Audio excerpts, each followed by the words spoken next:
Assalamu alaikum. I am Atikujaman Atik and my partner for this presentation is Jawad Hossain. Today we are going to present the project titled Smartphone-based Early Stroke Detection and Emergency Response for Risk Minimization using Telehealth. If we talk about stroke, it is a life-threatening medical condition that happens when the blood supply to part of the brain is cut off. Strokes are a medical emergency and urgent treatment is essential. The sooner the person receives treatment, the less damage is likely to happen. There are mainly two types of stroke. They are ischemic stroke and hemorrhagic stroke. Mostly around 87% are ischemic strokes. It happens when blood flow to the brain becomes blocked somehow. Blood clot often causes the blockage. Hemorrhagic strokes happen when an artery in the brain leaks blood or ruptures. The leaked blood puts too much pressure on the brain cells. In 2019, before the COVID-19 pandemic situation, there were 12.2 million of cases of stroke. Also, 101 million prevalent cases was recorded. At the same year, 6.5 million deaths occurred just for stroke, which was the second leading cause of death. Also, it is known as the third leading cause of disability and shortened lifespan. In our country, 54.8 per 1 lakh people die each year for stroke, and around 888 people lead disabled or adjusted life.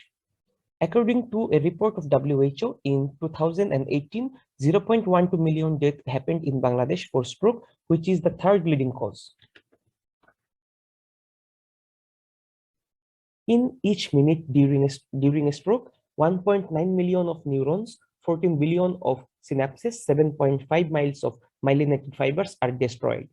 So very fast response and treatment is needed for the patient. If we can provide clot bursting agent like alteplase in between 90 minutes, there are more likely 50% reduced chance of disability. If we provide it between 3 hours, 14% reduced chance of disability occurs.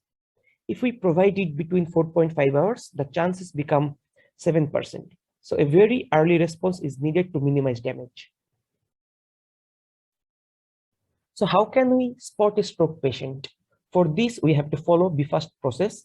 Most of the patient loses balance. Their vision of eyes becomes blurry. One side of the face drops. One side of arms drops down.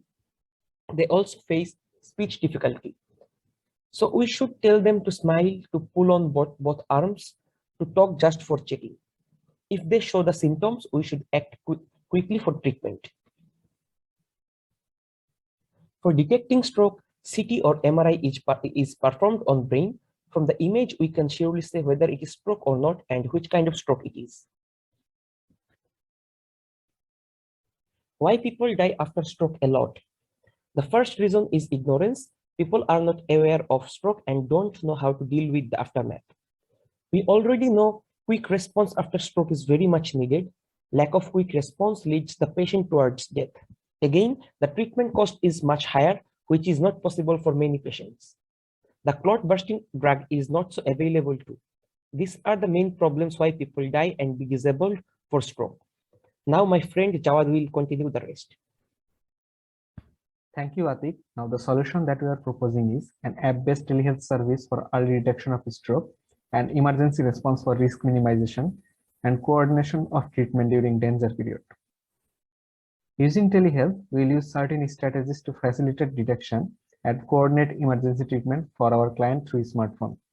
For early detection of stroke, our trained personnel will facilitate early diagnosis by analyzing symptoms after the onset of stroke through video conferencing.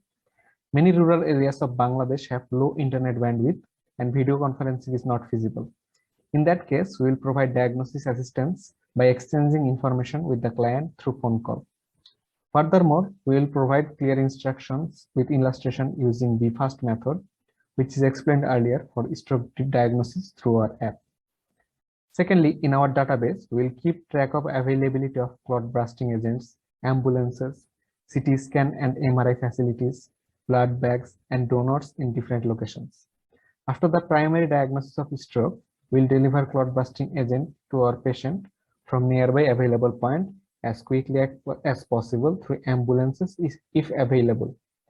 If ambulance is not available, the drug will be delivered through alternative means to the patient's location.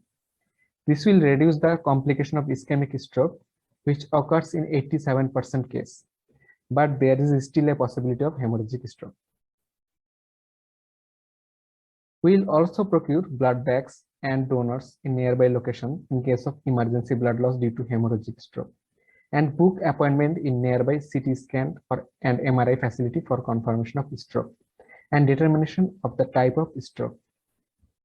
After MRI or CT scan, if hemorrhagic stroke is detected, we will provide drug to neutralize the effect of clot-busting agent.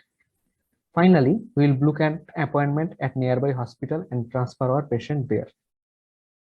Now, this slide summarizes the sequential workflow of our system. And this schematic shows the organization of different components of our system. Here we can see that we have to collaborate with different parties for successful implementation of our project. There are a couple of major challenges in implementing our system. We have to collaborate with different external organizations and medical facilities. So there is a challenge of proper coordination and accountability. We have to build different application interfaces for different parties involved in our system. For example, data entry for drug depot personnel, teleconferencing service for patient, location tracker for ambulance, etc. We have to also ensure that the database of available medicines, ambulances, blood bags, etc. are always up to date. Now, let's discuss our budget plan. For initial development of apps, infrastructure and advertising, we have estimated a cost of about 9 lakhs. After developing our infrastructure, we have estimated a monthly expenditure of 16 lakhs and 10,000 and an income of 20 lakhs. Here we have assumed 20 clients per month on average. This will generate a monthly revenue of 3 lakhs and 90,000. Finally, I would like to say, if our project becomes successful, it will not only reduce the rate of mortality and disability due to stroke, but also provide an infrastructure for diagnosis and emergency treatment for other diseases which require quick response. For example, myocardial infarction or heart attack. Thank you for your patience. If you have any questions, feel free to ask.